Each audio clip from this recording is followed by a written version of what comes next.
Պարոն Պողոսյան, քննչական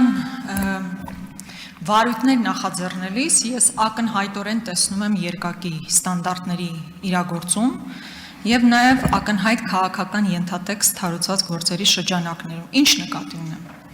Օրինակ քաղաքացի Սամվել Վարդանյանը ԿՊ-ական падգամավորին ավտոբուսում տեսնելիս նրան գնահատականներ է հնչեցնում, վիրավորում է եւ դրան հաջորդում է անմիջապես վերջինիս ձերբակալումը, կալանավորումը, ինքը կալանքի տակ է եղել, այնուհետև տնային կալանքի տակ, վարչական վերահսկողություն եւ այլն։ Բայց օրինակ Մասիվի թաղապետը օրը ցերեկով կամերաների առջև ուղիղ եթերով ծեծի է ենթարկում քաղաքացու եւ որևէ հետևանք չի ունենում, այսինքն ոչ ձերբակալվում է, ոչ կալանավորվում է։ Այս երկակի ստանդարտները ինչով կարող եք բացատրել։ Հաջորդ հարցը վերջերս 2 օր առաջ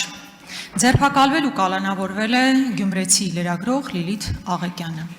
Ես ուզում եմ հասկանալ այդ ձևը նրա ձերբակալման, այդ խայտառակ իրողությունը, որ ականատես եղանք, ինչով է պայմանավորված, կամ ինչի համար ընդհանրապես կալանավորված Լիլիթ Աղեկյանը, կրկնում եմ այն նույն իրողությունների մասին է խոսքը, ինչ ես արդեն նկարագրեցի, ունենք դեպք առերևույթ ծեծի ենթարկելու եւ ուղղակի գնահատական հնչեցնելու։ Ոնց է ստացվում, որ ծեծի ենթարկած թաղապետը շարունակում է լինել ոչ միայն պաշտոնավորում է նաեւ ազատ է, բայց մյուս անձը, ով ընդհանրապես գնահատական է հնչեցրել, գտնվում է կալանքի տակ։ Երկրորդ հարցը տխրահրճակ անիվի մասին պետք է հնչեցնեմ։ Ձեր վարույթում է մոտ 3 տարի, 3 դատախազն ասաց, որ կան առանձնացված 5 թե 6 գործեր այդ հիմնադրամի փողերի մսխման շրջանակներում, ես ուզում եմ հասկանալ, թե մինչև այսօր, այսքան տարիներ անց, ինչու որևէ անձ ներգրաված չէ որպես մեղադրյալ, եւ այս գործի շրջանակներում արդյոք հարցաքննվել է Նիկոլ Փաշինյանը, հաշվի առնելով, որ հիմնադրամը գտնվում է կառավարության ներքո, հետեւաբար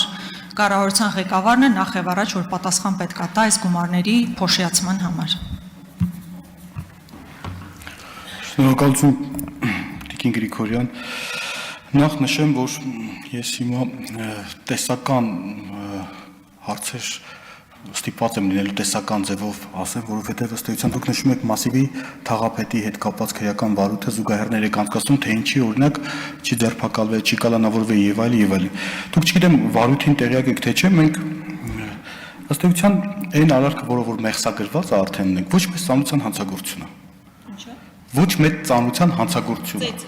Ծեծը։ Իսկ վիրավորանքը։ Ֆիզիկական ներգործությունը մի խումբ անձանց կողմից, որը մեղսագրվել է։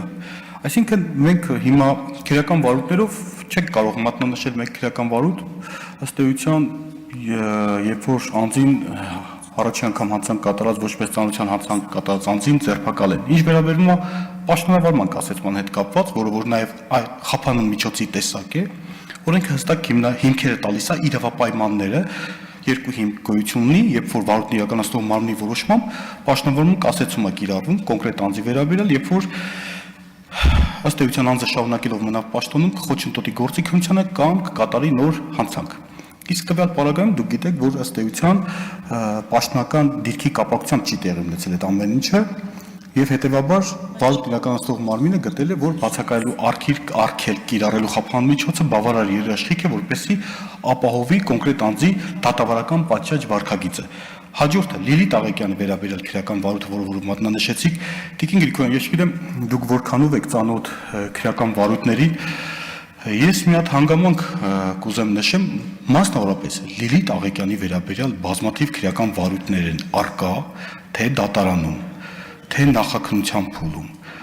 Մենք ի սկզբանե խափանման միջոց, անազատության հետ չկապված խափանման միջոց ենք կիրառել։ Մեկ գործով, երկու գործով, 3 գործով, երբ որ ընտրում ես անազատության հետ չկապված խափանման միջոց, երբ որ դու տեսնում ես, որ այլևս այդ խափանման միջոցը չի չեզոքացնում անձի ոչ պատշաճ դատավարական վարքագիծը, վարույթ իրականացնող մարմինը ծայրահեղ ինչի է գնացել ծայրահեղ խափանման միջոց կալանքի վերաբերյալ միջնորդություն ներկայացրել, որովհետև անձը թե դպրոցում խուլիգանություն կատարելիս, անչափահաս երեխաների մասնակցությամբ եւ նկատմամբ Լիլիթ Աղեկյանի գործի մասին է խոսքը։ Անչափահաս երեխաների նկատմամբ եւ դպրոցի ամբողջ դպրոցի բնականon գործունեությանը կազմալուծել, կազմաքանդել եւ ընդ որում անձնական շարժառիթներով հաջորդը դատական նիստի բնականon process-ը խաթարել, դատավորին վիրավորել եւ այլը, դրա համար մենք ստիպված, հարկադրված գնացել ենք այդ ծայրահեղ խափան միջոցի, այլ խափանման միջոց չէր կարող երաշխավորել, երևի արձագանք եմ ճիշտ ասած հարց։ Արձագանք։ Արձագանք եմ։ Չէ, արձագանք։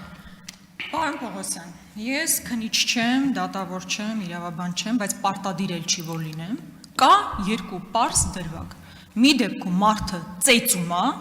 մյուս դեպքում ուղղակի գնահատական է հնչեցնում, եթե կուզեք վիրավորանք։ Եթե կարծում եք, որ ծեծի պարագայում նորմալ է, որ մարդը մնում է ազատության մեջ, ես հակառակը չեմ պնդում, ուղղակի երկու իրավիճակ եմ ներկայացնում։ Ասում եմ, դուք երկակի ստանդարտներով եք առաջնորդվում եւ կոնկրետ քաղաքական ենթատեքստ կա այդ գործերի մեջ։ Մի դեպքով մարդը ծեծի է ենթարկում, իր համար խնդիր չկա, չի կալանավորում, չի ձերբակալվում, մյուս դեպքում դատավորին ասելա կոռուպցիոներ, այսինքն դատավորին կոռուպցիոներ ասելու համար պետք է մարդը կալանավորվի, կամ Սամվել Վարդանյանի դեպքով ավտոբուսում հնչեցված գնահատական վիրավորանքի համար մարդը կարա ձերբակալվի, կալանավորվի, բայց ծեծի դեպքում չպետք է կալանավորվի, այս ինչ եք ասում։ Ես նորից եմ ասում, չեմ ասում թաղապետը պետք էր կալանավորվել, պետք է ձերբակալվել, ասում եմ երկու իրավիճակ կա։ Մի դեպքում ձեր գործողությունները եղել են անհապաղ կալանավորման, մյուս դեպքում ասում եք ինչ ա եղել, որ անիվի մասով խնդրում եմ հարցերս նորից անդրադառնաք։ Շնորհակալություն Տիկին Գրիգորյան, ես ճիշտ ասած նորից Ես նշում եմ, պարզ ասում եմ Լիլիթ Աղեկյանը առաջի անգամ չի հանցանք կատարել, ասում եմ Լիլիթ Աղեկյանը բազմաթիվ արերևույթ հանցանքներ ա կատարել, մենք ընտրել ենք անազատության հետ չկապված խափան միջոց 1, 2, 3 դեպքով, կներեք էլի ես, հետո երբ որ տեսնում ենք, որ այդ խափան միջոցը չի ապահովում անձի պատշաճ վարքագիծը դատավարական եւ կատարում է այլ հանցանքներ, ոչ թե ծեծ, ոչ մեծ ծանրության հանցագործություն, այլ առավել ծանր հանցանք, դատանի նկատմամբ անհարգալից վերաբերմունք, դատավարության մասնակիցներին խուլիգանություն եւ այլն, որ մեղսագրում ենք, մենք առաջի անգամ հանցանք կատարած անձի մասին չի խոսքը։ Մենք հարկադրված տեսնում ենք, որ դա չի երաշխավորում անձի վարքագիծը։ Հիմա սրանք եւ այն առաջի դեպքը կարծում եմ նույնական չէ։ Հանցանքների թվաքանակի առումով մեկ սուբյեկտների եւ կատարած հանցանքի ծանրության առումով դրանք ո՞նց կանանք նույնացնենք։ Զարուհի Բաթոյան։ Ոչ մեծ ծանրության հանցագործություն։ Լրություն։ Պարոն Պողոսյան, մի պատասխանեք տեղից արձագանքներին։ Զարուհի Բաթոյան։ Զարուհի Բաթոյան։ Լրություն։